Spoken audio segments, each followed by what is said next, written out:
right, noting that it is 7 o'clock, I will call this meeting of the Community and Economic Development Authority to order. The first item on our agenda is a roll call. Arata Frada. Clary. Yeah. Hamilton. Here. Hardy. Potts. Here. Wheeler. Here. We have a quorum. All right. The next item on our agenda is approval of minutes. We have the minutes from our February 24th, 2022 meeting. And those were in your packet. Motion to move. Second. Okay, we have a motion to approve and a second. Is there any discussion on the motion?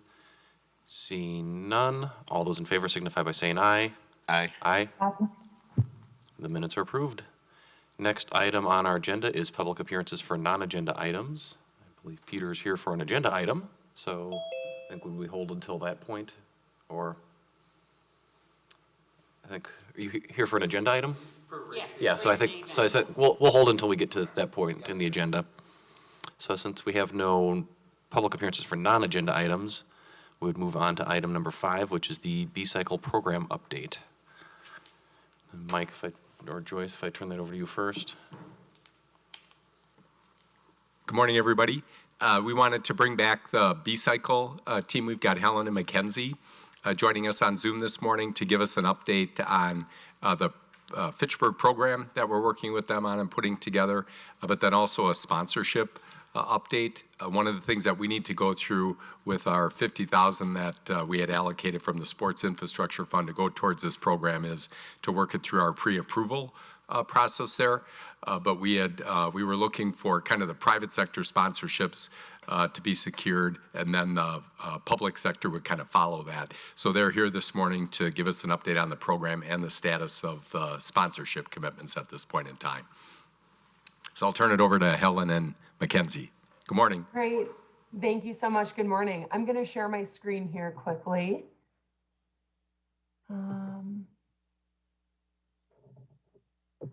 Okay, can everyone see that? Yes. Awesome. Thank you so much for having Helen and I on this morning.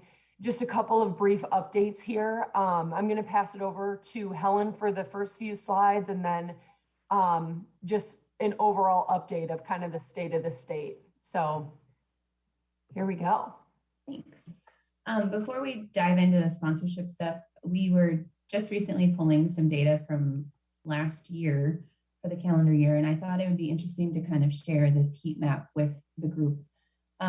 What you're seeing on this heat map is riders that have opted in to our mobile app. They track their trips. So it's a point A to point B tracking the whole route. You can see Madison is filled in quite a lot with the red. That means like the most condensed heavy trips there. But what we found super interesting is all of the white lines that are brand new that go through Fitchburg into McFarland, and as well as the north side. So I don't recall if we've shared anything like this with you, but I thought it would be really interesting to present the fact that there is zero infrastructure for B-Cycle in Fitchburg, but yet we're already seeing enough trips to fill in this heat map with lines and destinations. So it really just kind of informs decisions that we're on the right track and we're putting stations where people want to be and where they feel safe riding. And for those of you that aren't as familiar with Madison B-Cycle, just some basic information about our system as of last year. We had a milestone year in every single way. We saw 309,000 trips last year, which was a 70% increase over 2020. With that, we saw over 978,000 miles being ridden on B-Cycles, which offset about 1.2 million pounds of carbon. And this number is staggering. People spent 9 million minutes on B-Cycles last year. So just wanted to share that with you. With the introduction of e-bikes, bike share around the country, around the world is becoming incredibly popular. And we're seeing the effect here just in our small community as well. So wanted to share that with you. If anyone has any questions on that, I'm happy to answer, but we'll move on. Another item to, oops, it's a little hard to see here, but We did just sign a contract with the transit app. So by partnering with B-Cycle now, Fitchburg will also have the ability to utilize this great multimodal transportation app. You can trip plan your routes by using, if you use the bus system, if you use a car hailing service of any kind or bike share. Now users can go on and buy passes directly through this app, as well as trip plan using all of the different systems that are available. So that's going to be a really great partnership that we will be able to all benefit from when we bring B-Cycle to Fitchburg, so that people that are either traveling within the city or in and out will have ability and capabilities to do so on this app. Great. Thank you, Helen. So on this slide, you'll see here, we've just kind of laid out kind of the state of the state. It's important to note, this has been a little bit of a slower start, but Helen and I and the rest of the team, we're continuing to kind of have that large outlook, doing the right things every day to eventually, meet and exceed our goal. So the current commitments that we have are still the $50,000 from the city, $10,000 from the chamber, a $15,000 investment from a private investor. And then we have about $25,000 in what Helen and I call kind of our current pipeline. So without the pipeline addition, that has us about 3/4 of the way to our goal to place the order for the capital equipment.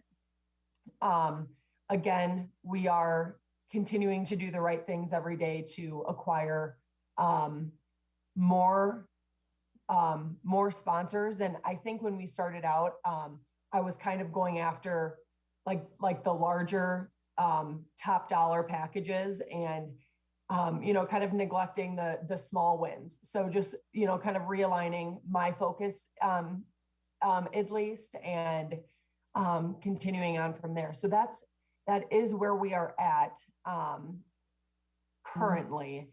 I can always go back to that slide too, but that's all Helen and I had this morning, but we want to open it up for any questions. And I'll quickly add to that, the pipeline we're considering to be a very strong pipeline. Those are companies that have reached out to us after receiving the information from the chamber in the newsletter about additional sponsorships needed, frankly telling us that they would like to participate and have funding for an upfront investment versus an annual sponsorship like we were seeking and traditionally have sought after here in Madison. So before this meeting, we were hoping to have some more concrete. There are definitely multiple conversations happening that we feel very confident about. So that number could be higher. We wanted to kind of come in at the low end there. Yep. Yeah, still, just to Helen's point, we're still very excited charging forward. It's just, we wanted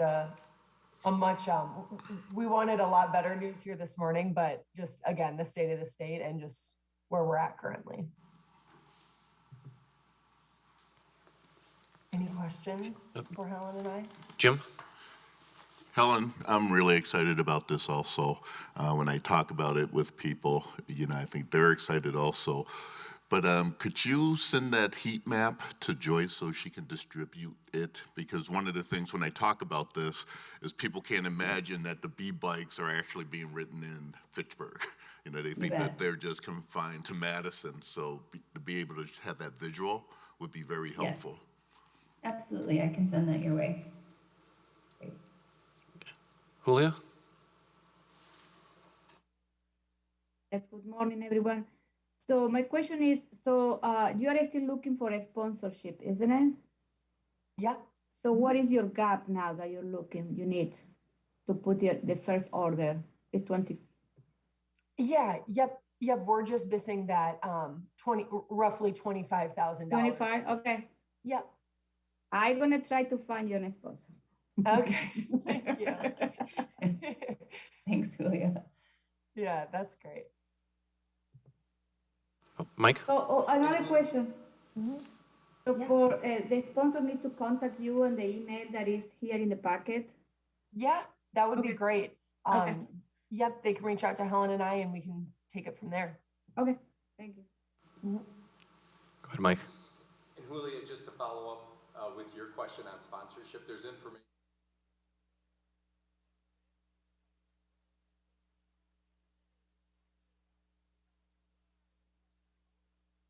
per year.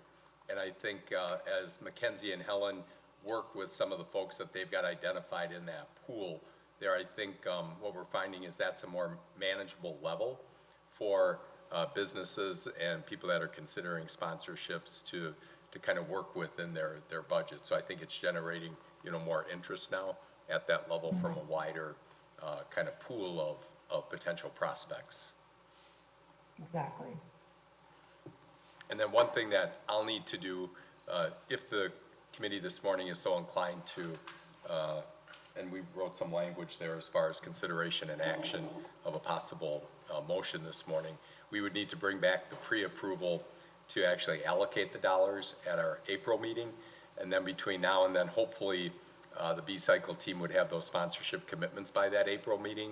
And then I would also work with them to have a contract that would be included in the packet at that time per the finance director's guidance of exactly what we're getting for our $50,000 commitment. And that's where in the dollar amount of the initial investment at 99, I think it was 174, that's the option one package of the infrastructure with, I think it was 56 docks that would be placed with various stations out here in Fitchburg. So we just need to kind of memorialize that in some kind of contract and agreement with the B-Cycle folks, and we would be working on that over the next month.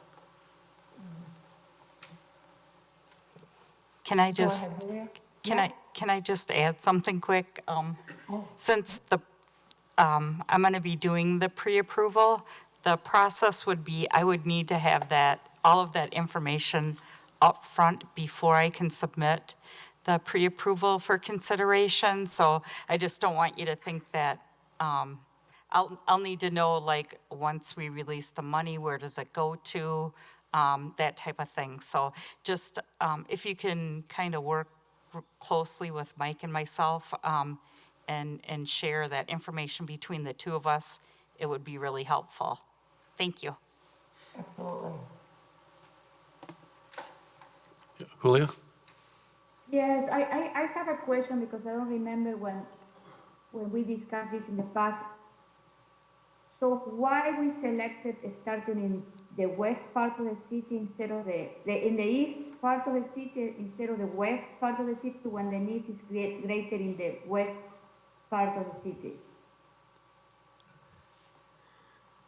I think, Mark, do you want to kind of cover? I'm going to turn it over to Mark Hamilton and maybe Phil Groupie just to talk about where the initial kind of launch stations would be located, because I think they're kind of scattered from east to west. Yeah, I think Julia, and we can talk offline if you want to, but they're trying to move it from east to west to cover the entire city. There'll be something up by the hub as it gets going. There will be something over by Seminole Highway where the trail is. There's, I think, going to be something in McKee Park, but we also had, because of CETA money, we had to put it by the two hotel sites, one on the west side of Verona Road and the other over by Cahill, Maine.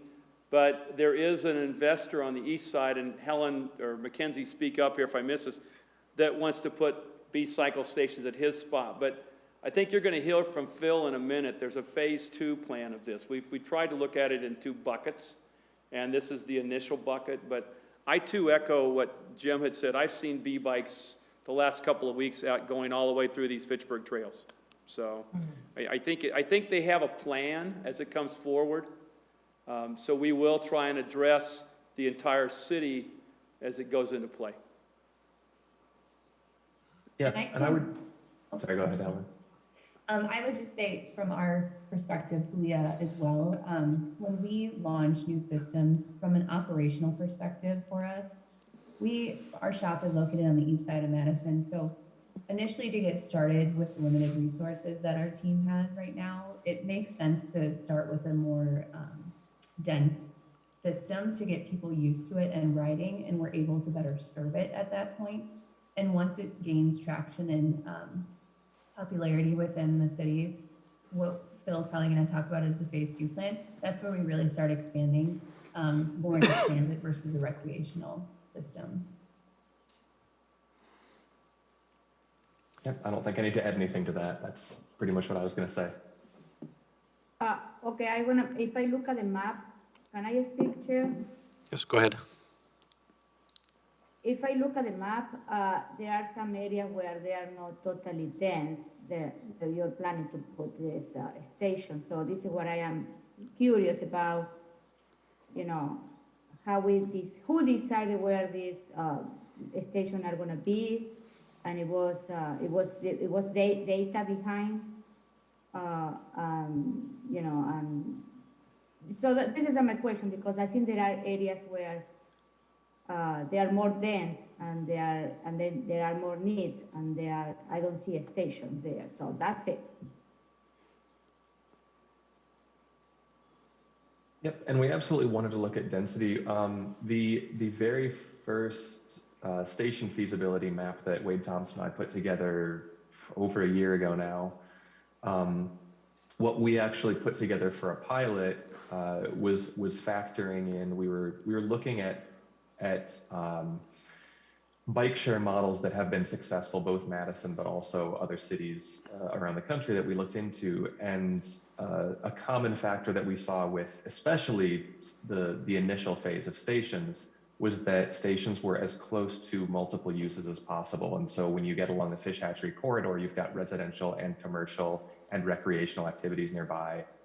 If you get down towards the civic campus, you've got both destinations there, as well as some apartments and a little bit of single family. McKee Farms Park is recreational and residential.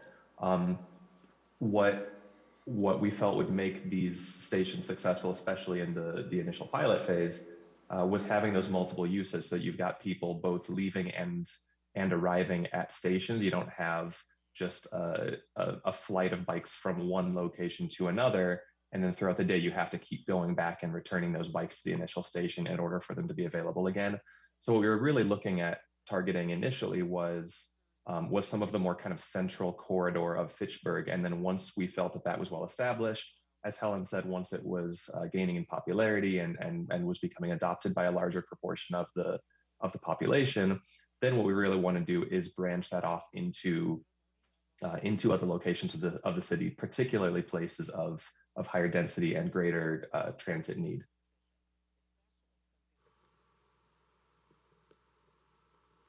Andy? And Julie, in your packet on page 18 is the kind of, I think, the updated map of where stations would be located. The black dots there are kind of, I think, the initial launch. And then the red dots on that page would be the expansion of that. And one of the things that Phil Gruppe and I have been managing is, on a positive note, is hopefully once we secure the private sector sponsorships for the launch to match the CETA dollars and we get the program launched, there's some money that's become available through the TAP program that Phil's going to talk about on our next agenda item.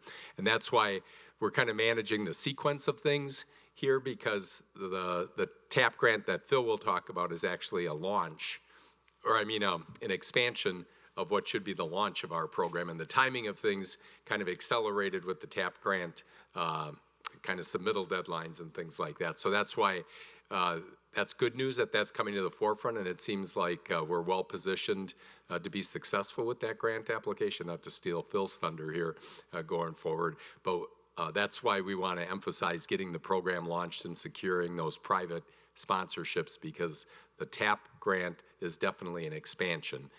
That's not meant to be for the launch of the program. And I'd echo that too, and that just from my knowledge of the TAP program, that it's easier to utilize those funding to expand something that already exists. So I think, again, not to steal from the future agenda item, but I think Mike's right that the idea is that we would use this first phase to establish the core system and then use TAP to expand out from there. Oh, go ahead, Joyce. So this question's for Helen and Mackenzie, and it's kind of a dumb one, but have you guys ever had to move a location? Like you've put something out there and found out that really it's probably not the best place to situate the station. Have you ever had to move it partway through the program? Yeah, that's a great question. That's not a dumb question.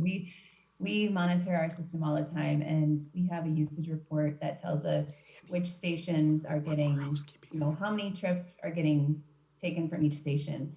And we do analyze that every year because if we don't have new equipment to purchase, we want to make use of the equipment we have in a better location that can better serve people. So what's going to be great, I think is kind of where we're going with that, is with the stations that we're putting in Fitchburg, they're going to be our 3.0 docks, which means they're bolted directly into cement and they run off their own internal battery, their own unit. So we have a ton of flexibility with those to be able to say, like, in a year, if we want to regroup and say, this station's just not getting the usage we thought it might, but we would love to try these docks in this area instead. We'll work with the city on the permits and we can relocate those based on the need, only if it's necessary. But of course, we are very flexible with that if the city would like to see adjustments made. Yeah, and I'll just add on to that, Helen, Joyce, I always like to show this slide because I think when people think of dock-based bike share, they think of our 1.0 and 2.0 generation of our station, which I'm sure you've seen around Madison. It has the large kiosk and, it's a little bit more, I don't want to say the word clunky, but it's much larger and it's much more difficult to move that. But with these 3.0 docks, they're much more flexible and they can be uninstalled and reinstalled quite easily. Not something that, of course, we would want to be doing every day, but when there's a use case for it, it's a no-brainer. Thank you. You guys made me feel good this morning. Go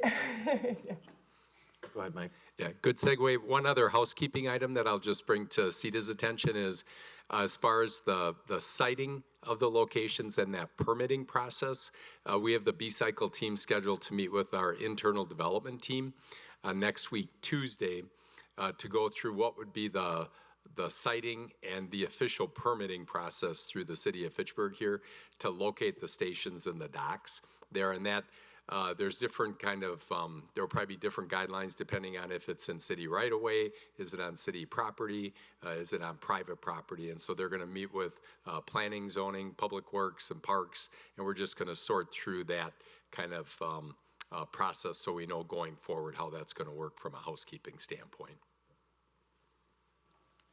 Great. All right, if there are no other questions for the B-Cycle team. Item number 6, which is a related item, would be consideration and action for staff to draft a referral for CETA funding for the B-Cycle program. So we'd be looking for a motion to that effect. Okay, motion by Mark. Second. Seconded by Jim. Is there any discussion on that motion? Seeing none, all those in favor signify by saying aye. Aye. Aye. Aye. Those opposed, nay. The item is, the motion passes. So, And staff will work with Helen and Mackenzie to prepare the pre-approval and also Misty in the finance department. So that way it should be on the April agenda and we'll have that back for you. Thank you. great. Thank you. Thank you. And then our related item, item number 7, is under resolutions and ordinances, is resolution R-57-22, approving the grant application and requirements for the 2022 Transportation Alternatives Program, also known as TAP. I move approval. Okay, there's a motion to approve by Jim. Second.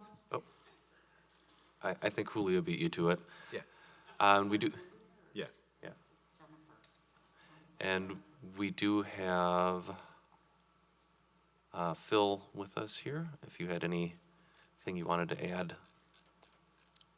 Sure, I can, all this information was in the packet, but I can give a quick overview. I know you're all pretty familiar with this by now. It's gotten a lot of discussion, so I won't belabor the point.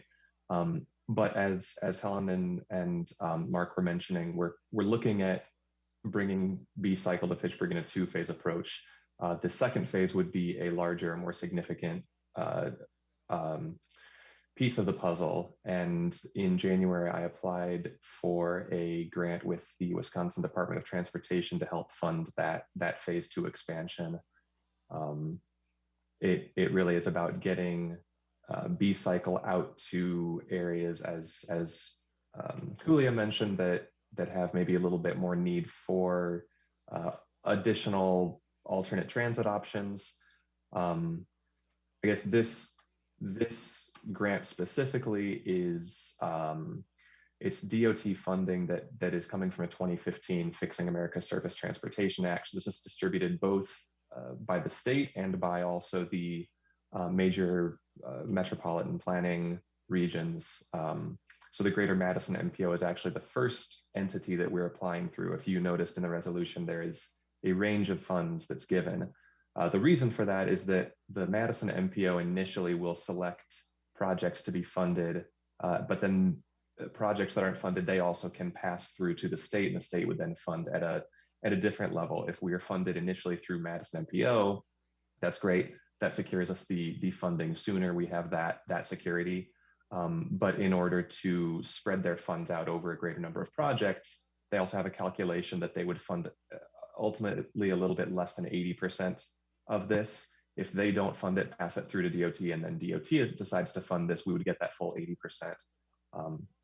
So that's why you see this two different figures in here that the DOT would fund between 291,000 and 316,000. So the local match amount then is between $79,000 and $104,000. So what this resolution is really about is just saying that we approve this application. We're okay with all the terms therein.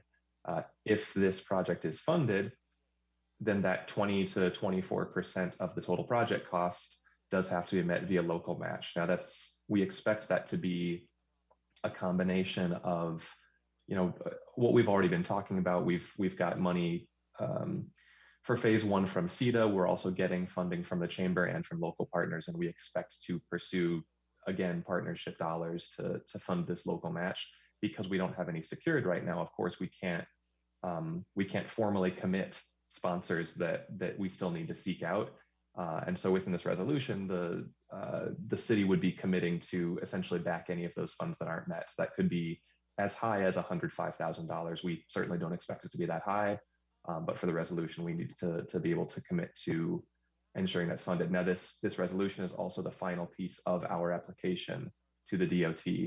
So the entire application has been accepted. I've had some really good chats with our DOT representatives. I feel really strong about our chances of being funded through this cycle. But in order to complete the application, I will have to submit this signed resolution. So this is kind of the last piece that we're looking for here. And yeah, after CETA, it's going to be put before the Bike Committee, Finance, and Council, of course. I don't think there's anything else that needs mentioning, but yeah, Julia? Phil, thank you for the explanation. I have one question. What you think you feel very strong about getting this grant? What happens if we don't get this grant? It means that phase two is not going to be complete in the city? If we don't get the grant, then we'll have to recalibrate expectations for sure. I would go back to talking to the group that's been planning this. We would, of course, apply for this grant and other grants like it again in the future. We're not, we certainly feel this is our best opportunity to get phase two funded, and in relatively short order. The funding would be distributed sometime between 2023 and 24 and have to be spent by 2026. I guess it is a compensation grant, so we'd spend and then be compensated up to that 80%. But we'd have until 2026 to spend the funding. If we don't get this, we look at the 2024 cycle for DOT for the TAP grant. We'd look at other opportunities. We certainly don't want to stop with phase one. We really want to expand this. You know, at this point, if you've seen the latest version of the station map, I'm not sure if you have, Mike, if that's been shared. Yes, it's in the packet, Phil. It is. Okay. Sorry, I missed that. But yeah, so we've got a couple sites that right now are probably not going to make it into phase one that we initially had hopes to, most notably that North Fish Hatchery hub. We kind of feel like that's, you know, depending on the timeline for construction for the hub, that could kind of be sort of a phase 1B, phase 2, somewhere in there. But there are definitely stations that we're committed to making sure happen, whether we get them through this grant or another means. But this is, I would say, I don't have anything written. I don't have any kind of ironclad assurance. If we get this resolution passed and signed, submit it, complete our application, I guess the most committal I can say is I feel very strongly that we will be funded.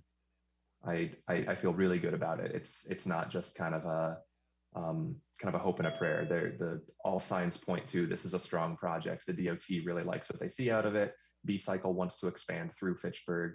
Kind of all the right pieces are in the right place for this to be accepted. I think one other thing to mention is that normally under the TAP funding, we would have to wait 2 years for the next cycle. But last year, Congress passed and the president signed into law the bipartisan infrastructure law, which also includes additional funding for TAP. And my understanding is at this point, DOT plans to probably have a special launch, a special cycle for an additional TAP round. They haven't finalized exactly what they're doing, but there probably will. Normally, there would not be a 2023 phase for TAP. It would be 2022, 2024. But there's the possibility that they will do a 2023 round because they're getting this additional influx of federal dollars. So that would be a fallback option if we don't get it in this round. So, Mark?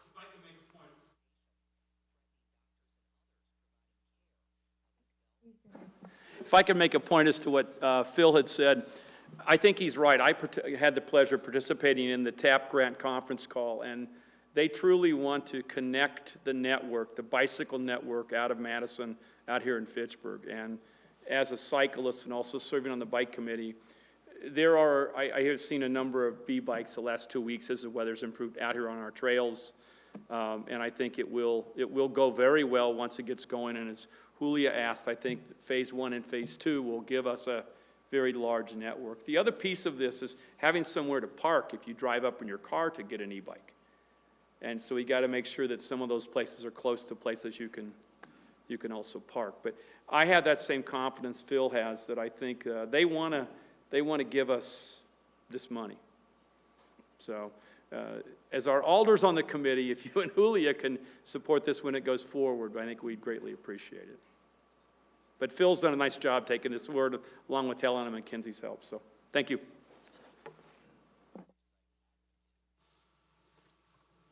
All right. So we have And I have a question. Oh, sorry, Julia. The mic covered you up, but go ahead. Oh, there is another person there? No, go ahead. Okay, no, my Mike's question messing is- around with the screen. What? Go ahead, Julia. My question is to Phil. Phil, when you will find out if we get this grant? Oh gosh, I don't have the timeline right up in front of me. I believe we would find out in June, either May or June. We wouldn't be waiting too long. Certainly, sometime by late summer, I can pull up the if conversation keeps going on, or if I filibuster long enough, I can pull up the guidelines and should be able to come up with the exact timeline. But I believe it's sometime around summer.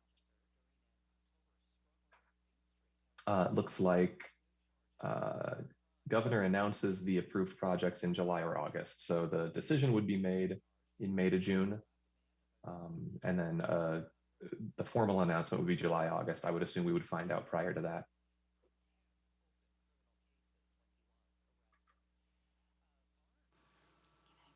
And I guess I'd add to also kind of the discussion about the phase 2 expansion and the DOT support of this. I thought of this as Mark was speaking.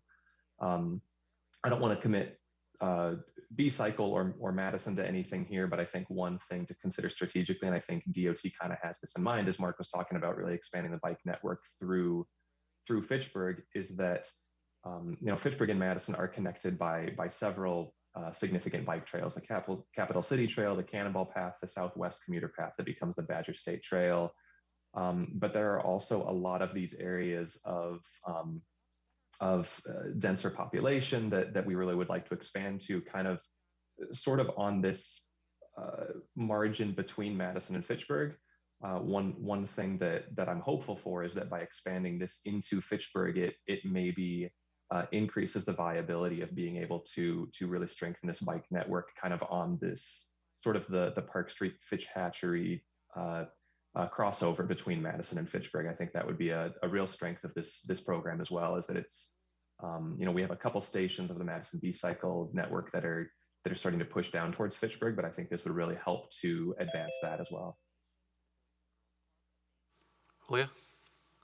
Yeah, my other question, Phil, is I look at the map and I don't see any station in the town of Madison. Especially in the dense area where all the tax incremental district is. So are you planning to? Why that's? I want to know why it wasn't selected or we didn't consider the town of Madison. So I guess I'd make a couple points. One is that this map is, it's certainly right now our best guess at where the stations are going to go for phase 2. It's not final; things could still change.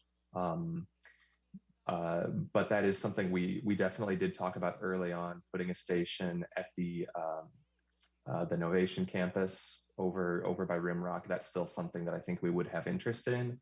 I think especially if we are able to get the two stations or the three stations over on that kind of eastern triangle, the Capital City trailhead at McCoy and Cyene Road, and those couple stations on Lacey over near Uptown and then by Terravesa. I think the more we extend the network east that way, the more viable a Novation station becomes. Initially, when we had talked about a station up there by Rimrock Road, we didn't really have anything else in mind to the east. And so at that point, it became a practical decision that if the closest station to that area is 2 miles away, the likelihood of it being really strongly connected to the rest of the network wasn't great. But certainly there are stations that we're hoping for out east that direction. I think it would make it more viable. But it's not out of consideration. It's definitely something that we have been talking about. It's just not currently in the planned map as you see there, but we're certainly hopeful as this succeeds, as it grows, we're going to keep expanding. We're going to keep adding more stations. That's the phase 2 expansion we have planned with this grant would also, if assuming phase 1 succeeds, assuming phase 2 occurs and is successful, we don't plan for this to be the end of it either. If this program really does well, if people really embrace this and make use of it, there's no reason that we wouldn't add further stations beyond these. And I guess one other point on kind of the expansion of the network is that Madison does have a station just to the north of Novation at the Sheraton. So I think we would eventually be kind of growing the two systems together. But Jim? Yeah, I'm pretty confident that B-Cycle will be expanded in a methodical way. What I'm really impressed with is the technology that B-Cycle has in order to track the bikes. I'm really impressed with the heat map that they can track and look at data and actually expand that way. So I think having this beginning nucleus of starting this program, that we will cover all parts of this city within hopefully a short period of time. So I really appreciate Helen and Mackenzie, what you guys are doing.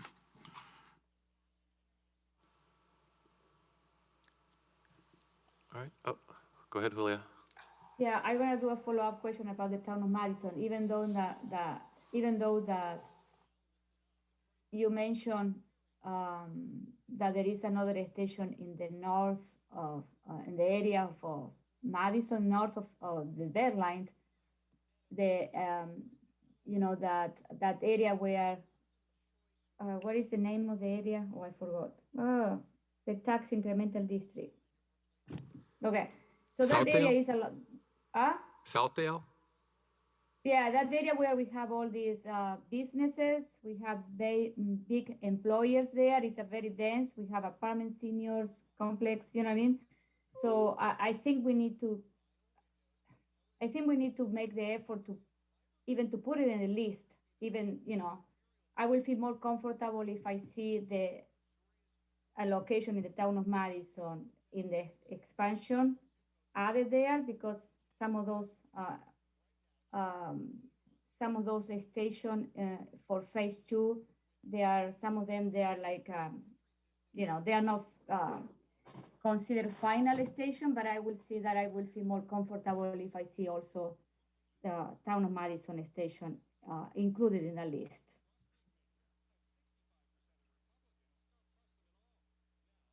Oh, go ahead, Joyce. First, I wanted to thank Angela, Phil, the bike committee, and B-Cycle for your work on the grant. I know how much involvement goes into putting something like that together, and if you have success, great job. I know you are on a very tight timeline for doing that, so I really appreciate the work you do. And for Julia, maybe you could sponsor that station over in the town of Madison. It's just a $5,000 investment each year, and it could be called the Rada Frada Station. What do you think?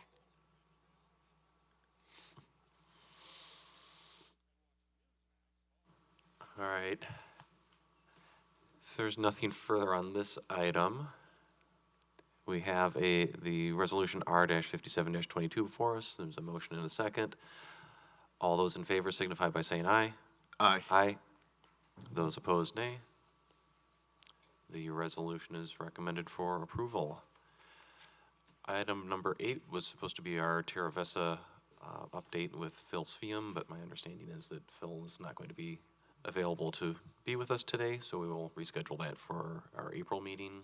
We'll coordinate with Phil either for April or May. There's a lot of good stuff happening in Terra Vesa, and he's anxious to give us an update, but something came up for him, so we'll coordinate with him hopefully for April. Okay, great. And then next is item number 9, hotel room tax report considerations. We do have a request with us for race day events hotel room tax. And Peter Nickel, thank you for bearing with us this morning.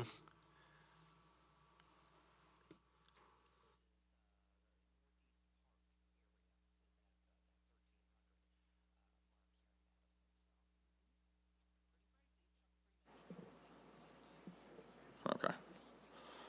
So I am here for the Fitchburg Festival of Speed on behalf of Race Day Events, and seeking approval and commitment for firework money, as well as supporting just the local festival in general. Last year in 2021, we had more participants and spectators at the event than in 2019, the previous year it was held. However, it was still not on par as what everyone would have liked to see from the 2021 event. With that said, again, we still had more participants and spectators, and we sold out a beer, which is a great indicator of that. So we're trending in the right direction, and we're really excited and hopeful that this coming year, 2022, in July, will be the year that we put it all together and have that full event that we're hoping for. Also realize that the fireworks show was less than stellar last year, and that is due to supply shortages that you saw across the entire nation. Supplies for fireworks, we are working on getting those ordered earlier to avoid those problems this coming year. And also, we are expanding the festival to include 3 bands instead of 2 last year, so live music will be running from 2 until 10 p.m., significantly increasing that time frame, and again, just drawing more participants and spectators and community members to come and enjoy the music and the festival in general. So we're really excited about that, and with one of those acts we're adding is Super Tuesday. They're they're a big draw, and we're going to get a lot of attraction, and we're really excited to be having them. So and we are looking for a total of $6,000 for the fireworks. And are there any questions? Julia? Yeah, so thank you, Ryan. My question is, what is the component for community festival here? Because for me, and for talking to my neighbors, and for some feedback that I received from residents, this is more like a festival for people that like bikes or they like, racing bikes.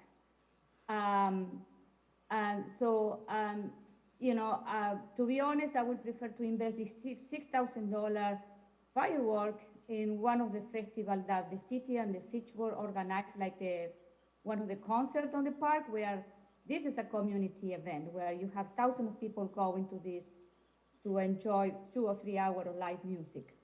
And I want to know if you are planning to add more activities that where the community can be engaged and going and feel attracted to that place, because I have been going to that since you started with the festival.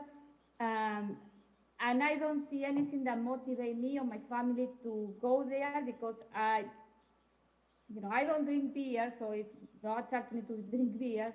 But they say, what are the other community events that you're planning to do so family can bring the children to do games? What other thing? Because I haven't seen that yet in this event. It's more an event for people that really like racing bike or bikes, you know what I mean?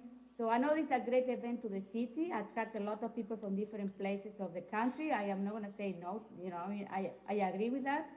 But I want to know if the city of Fitchburg is gonna invest $6,000 and it's gonna be a community event, what is the other component of community event that you're bringing to this festival? Still on, okay. Yes, and to be clear, there are multiple events that go on through the entire day. So it starts with a family 5K, 25-mile bike ride, a kids run, and then it kicks off with the state criterium championships. So like you said, it is heavily focused around athletics, but the state criterium championships, they are the more professional caliber of riders, but we have these other events that anyone can come and do the 5K, and so that is great from an athletic standpoint. We also are, again, looking at from a family standpoint of, in the past, in 2019, I believe, we had an entire kids section with inflatables and things like that. We're considering on adding that back, but we're just looking at where we put our resources toward. And with that being an area, we want to make it conducive to the entire community. We realize that most people aren't going to come for 12 hours throughout the entire day. So it's kind of pick and choose of, do you want to come for the fireworks? Do you want to come for a specific band? Do you want to come watch the riders? There's a lot to offer going on throughout the entire day. And so we're really providing a lot that we're giving the community members the opportunity to pick and choose whatever is up their alley. Yep. Julia?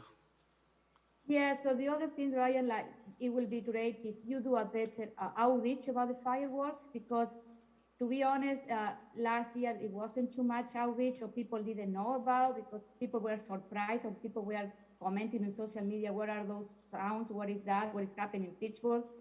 So I think we need, if you really want to, I think, there should be a better outreach about, we are going to have fireworks, bring your picnic,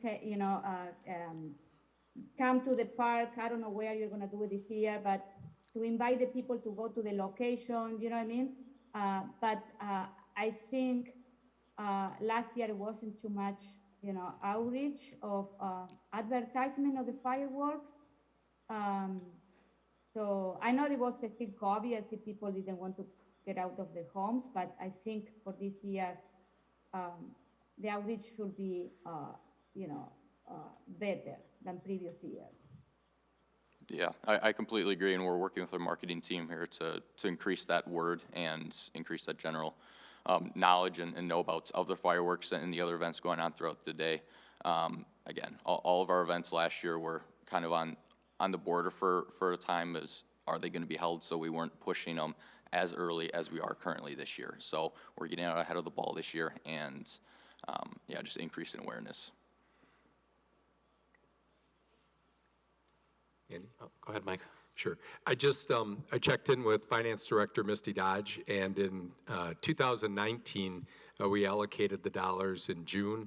And then remember in 2020, we actually allocated the dollars, but then the festival was canceled that year because of COVID, and then those dollars were rolled over for 21.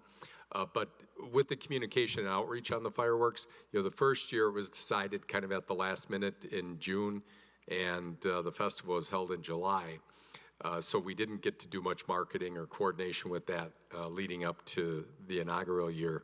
And then in 2021, I know because we were in communication with Ryan on race day events, there was the uncertainty of whether we could even get fireworks there because of supply issues. And you might remember there were some communities that were canceling theirs because they couldn't actually get fireworks. So we lost out again on kind of the marketing and the outreach of that. And that's why we're having race day events here now, is to hopefully secure the dollars for the fireworks so they can get them ordered. So we have a robust fireworks display like we had in 2019, which is a really impressive show in 2019. I was literally blown away by that display, but I was underwhelmed by the one from last year, and that was because of the shortage and supply chain issues. But then I think it also gives us collectively the chance to promote to market that there will be community fireworks, and people should come out for kind of the final laps of the criterium and then stay for the bands and the food and the fireworks at night.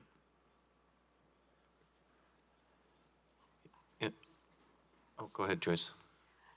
Julius, just so you know, I did put this event out on our community calendar and pushed it out. I think one of the issues is how do we get the community to be more involved with what's going on? So I know we had set race day events come in last year and meet with Fact TV and do a kind of an overview on what was going on heading into this event to do some more promotion. So I think part of it is just how do we get the public to know this? So if you and Gabriella and those who put out newsletters, if you can include this type of information in your newsletter that goes out to your neighborhoods, that'd be great. I have one suggestion on that, if possible. So the outreach, I would say, I agree with you, Julia. Everyone that I spoke with that had children, they knew of something going on. They weren't sure what was happening, and then they saw fireworks at the end of the night and wasn't sure really what was coming on. Something to suggest, because I mean, newsletters are great, the calendar is great, but maybe getting businesses that could put the information out there, or like, example, me and Julio's, could they do a join us to the fireworks, or are other restaurants able to partnership with events on their Facebook page that are already engaged with the community to get them to see these events and correlate, maybe, hey, come here and get a beer and go to this event together. But I would say that the event last year was fantastic. I mean, you guys had roped away space. There was a great band, and the fireworks were little, but it was still a very attractive event. But it's such a long event too. I mean, on Julia's point, like, what point do we come in? Like, when do the kids come, or the adults? Like, do we go beer? Like, so it's a very long event for you to fill entirety. And I get that, but how can the outreach be larger? Yes, I completely. Can I just chime in? If you, having approval early on really helps us out, and this will be kind of the first year that we've had approval of not just the fireworks, but the names of the bands, which is a huge attraction to when you're marketing. If people know their favorite band is going to be playing, they make a point of putting it on their calendar. If you do not follow Visit Fitchburg on Facebook, I would highly recommend it. We have a large following on our Visit Fitchburg Facebook page, and we list just about every event that happens in Fitchburg and promote on a regular basis. So I would encourage people to follow that. We also put out a Visit Fitchburg newsletter once a month, which will of course have a lot to say about Festival of Speed. So I think this early approval of not just fireworks, but getting the bands named is really going to help the collective efforts of both Race Day Events marketing team and our marketing team and cities. And with the city's help, I think we'll be in better shape this year. Yeah, Julia? Yeah, so following what Joyce mentioned is I don't have any problem to add this information in my newsletter, but I think the outreach should come from the organizer too. And I understand that Fact TV could be a good channel, but we have to find, like Jennifer said, mention what are the other channels where we can promote this festival and to have to the outreach to be bigger, you know what I mean? Also how to promote this in the city of Madison too, because we want visitors coming from another municipality to Fitchburg. So how we are promoting this event with the surrounding municipality will be great too. Working with the other Chamber of Commerce too, Angela, you know what I mean? Because that one is a festival that, we are promoting not only this festival of speed, also we are attracting Welcome to Fitchburg too. So the outreach should be, the channels of communication should be multiple in this case, I understand, and it's great that we are talking about this festival now in March. So there is a lot of planning on communication, outreach, and I agree with what Angela said, that if we know the name of the bands, the activities, if we have like a calendar, posted in different Fitchburg business so people, they know that this festival is coming, it will be great.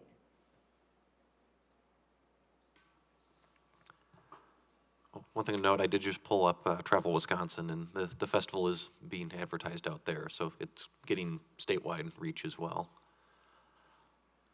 And I guess I just wanted to say as well, I think it has been a really nice event.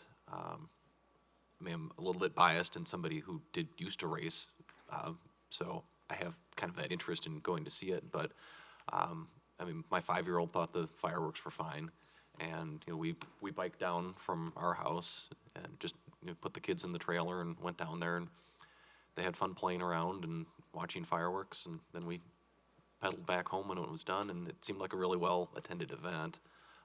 At least, I don't know, just knowing people who aren't necessarily into cycling, who kind of generally live in like Swan Creek or in Tower Hill neighborhood, there were definitely people who had just walked over there to enjoy the event. But agree, I think marketing could have been better, because then when I got home, I noticed out on social media there were a lot of people saying, hey, what are the fireworks that are going on right now? So, but I think we have plenty of time between now and July to get this sorted out, and I'm looking forward to another great event.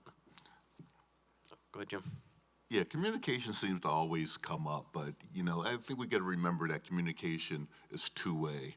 So it's just not the city putting out information, it's that receivers need to know that they have a responsibility also to find information, because in my career as law enforcement, if people want to know something, they will know it. Whether, when I'm on a traffic stop or something, all of a sudden I have 30 people show up, in no time at all, or whether there's a homicide and you got 100 people showing up at a hospital. If people want information, they can get it. So, we got to keep that in mind also, that we got to encourage people that it's your responsibility also, if you want to know what things are going on around the city, that they have to also be proactive in trying to get information. Mark? Can you hear me? Can you hear me? I agree with what Jim said, and I think from the Chambers and Race Day events standpoint, a lot of our neighborhoods have newsletters. In addition to what people like Julia and Gabriella send out, get that information to them, because as I worked last year on the Boys and Girls Club MOVE event, we got a hold of all those neighborhoods and said, we're going to be running through there or riding bikes through your neighborhood, so they knew what was going on. If you have any questions, let us know. And I think the city gave those contact info to me, and I think that's another way to get the message out. Like Andy, I keep looking at Randy up there, is the name tag. Like Andy, I think, I volunteered down here a couple years ago, and it's a fun day, it's a long day. But I think there were definitely a bunch of bounce houses, and I noticed nobody was in them when they were out the first year. So I think look at that stuff and communicate, as Jim said, 2 ways. And you got plenty of time now. It is a great event, but you don't have to just watch bike racing or go drink beer. I would encourage you to get more food options too. From having come down last year, there wasn't much in the way of food, and I heard some grousing around that. So as you plan, think about that. But I think it's a good event for our city. The other way to publicize this, Jim, is you have where the intersections are. In the past, when Angela has the concerts at McKee and the Fitchburg Art Fair, banners are out there a month or 2 in advance before those events happen, and communicate it that way too. So I hope those ideas help, Peter. I mean, Yeah, absolutely. And food was something that we noticed from last year, and we're looking to improve more offerings. So I appreciate that feedback. One thing that I just thought of, what happens a lot is, message boards. I don't know if the city would be willing to, if we have some, put on a major drag, major street, something's coming up and the date and everything else like that. And, that could be a way of messaging for people just driving through. You can tempt fate and turn the ones on the bridge on. that's right. DOT won't notice. All right, is there any further discussion on this item? Actually, we do need a motion is there a motion on this item? I move. The motion's approved. Jennifer Second. and Jim second. Clear? Yeah, sure. Okay, any further discussion? Seeing none, voting on the motion. All those in favor signify by saying aye. Aye. Aye. Aye. Those opposed, nay. That item is approved. Was there anything else under the hotel room tax considerations? No updated? No, the We first just got quarter will be updated ending here report, in so- March. Yep. Yeah, so we'll have an updated report hopefully in early May for you. Okay, great. Thanks for coming out, Peter. Thank you Appreciate for it. coming out. Thank you. All right, item number 10 is Economic Development Director and Committee Member Reports. Mike? Sure, just a few updates for you. The council worked and made some decisions related to the ARPA and TID 6 funding. From a development standpoint, a couple of key items there are that hopefully we'll be moving forward later this summer with the neighborhood plans for 2 future urban growth areas. Those would be the South Stoner Prairie over on the west side of the city, south of Lacey Road and Fitchrona, and then the Greenfield area, which would be just west of Highway 14 and kind of along Cyene Road there. So stay tuned for hopefully launching those initiatives later this year. We're continuing, we've got a town team in preparation for the areas that are coming to Fitchburg. Again, the Southdale neighborhood with the Novation campus, and then the Zimbrick dealerships up on Fish Hatchery Road. There was an update last night at the Committee of the Whole meeting, and we're planning kind of a welcome and introduction and information meeting for both town residents that are in the areas coming to Fitchburg as well as the businesses, and that'll be on Thursday, April 28th. We're going to have that at the Courts Benefits Building there at 2650 Novation Parkway. So we've got a team that's helping to organize that. And we've also been doing some specific outreach to some individual businesses that have had some specific questions as well. And then we're looking to possibly have an event just for the businesses, maybe later in May. That would be more of a welcome and kind of networking event over there, but we're working on the details, so we'll be coordinating with Angela and her team at the chamber as well. A couple of Plan Commission items that'll be coming up for, the submittal was Tuesday of this week, so they'll be on the April Plan Commission. A comprehensive development plan, a draft one, has been submitted for the Hartung property. The Hartung operation would remain there, but they've got 160 acres, and some of the land to the north and to the east.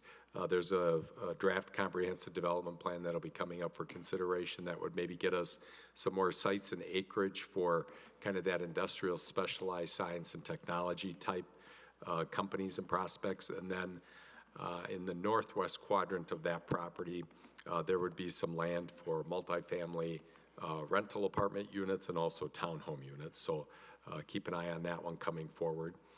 Thermo Fisher also submitted draft comprehensive development plan. You might have seen that they've got a sign along McKee Road kind of advertising a 7-acre parcel. That's not a parcel yet. They have to go through the comprehensive development plan process and then bring forward a preliminary plat and then a final plat. But that sign was generating a lot of interest from different prospects that were asking about that land and what was possible there. So it's good that they're going through the formal process to create the lot, so hopefully a project would come forward in the future. We also have the Plan Development District General Implementation Plan, GIP, coming forward for the Fawside property.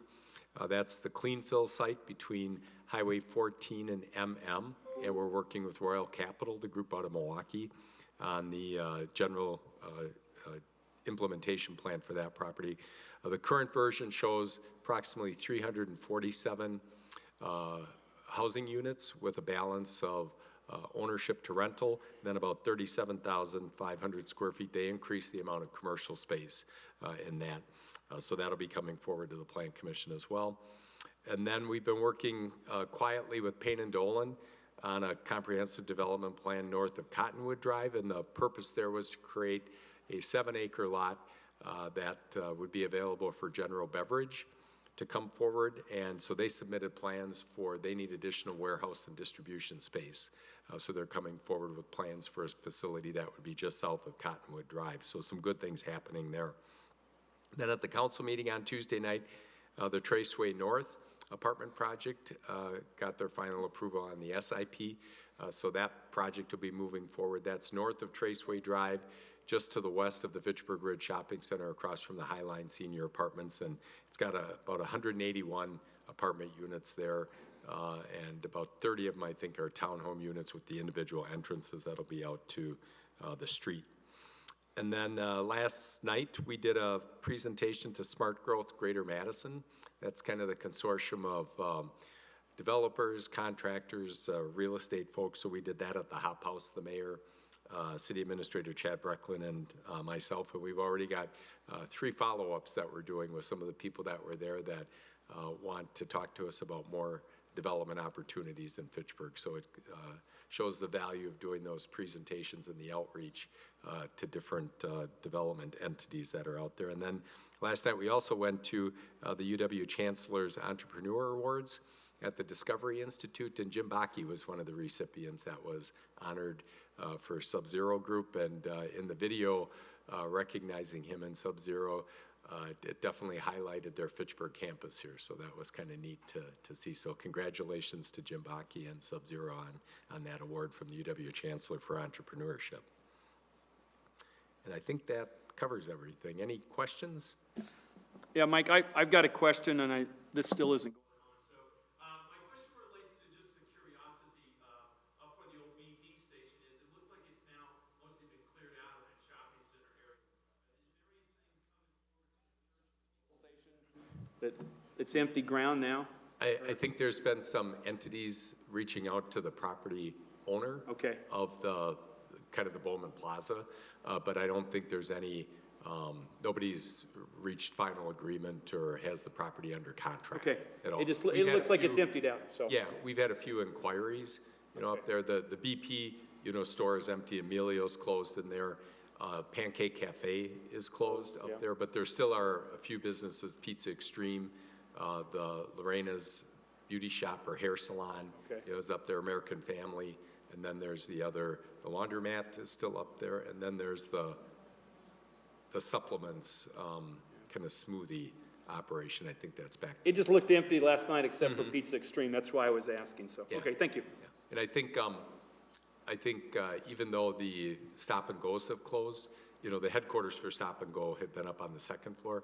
I think, Andy Bowman and the Bowman family are still kind of going through, some of that information yet from the history of Stop and Go. Okay, and thank you. things.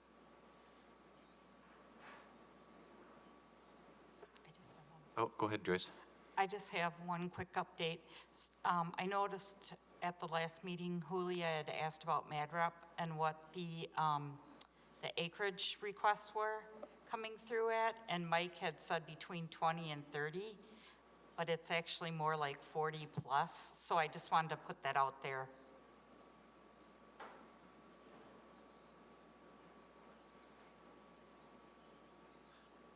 All right. Any other questions for Mike?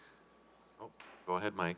Just one last thing for you. The H&A on our second phase of the rent-to-own townhome project, that was approved by the council on Tuesday night. So we'll be able to get started on addendum 2, talking specifically about sites and also potential development partners and management companies. So we'll be moving forward with that work. And one thing, you might want to join us for the Housing Advisory Committee in June.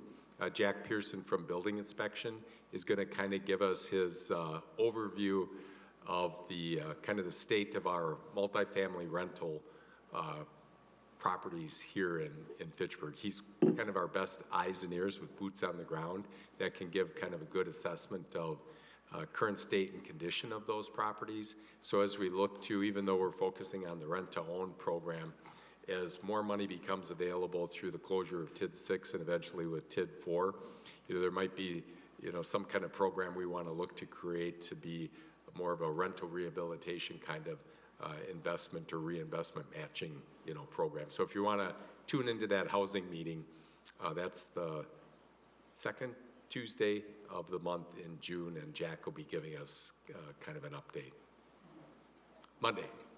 Second Monday. Would you send us a note, Joyce, an invite, please? All right. Seeing nothing further, thank you, Mike. Item number 11 is announcements. See none. We're on to item 12, adjournment. Motion to move. Second. We have a motion and a second. All those in favor of adjourning signify by saying aye. Aye. Aye. Those opposed, nay. We have adjourned.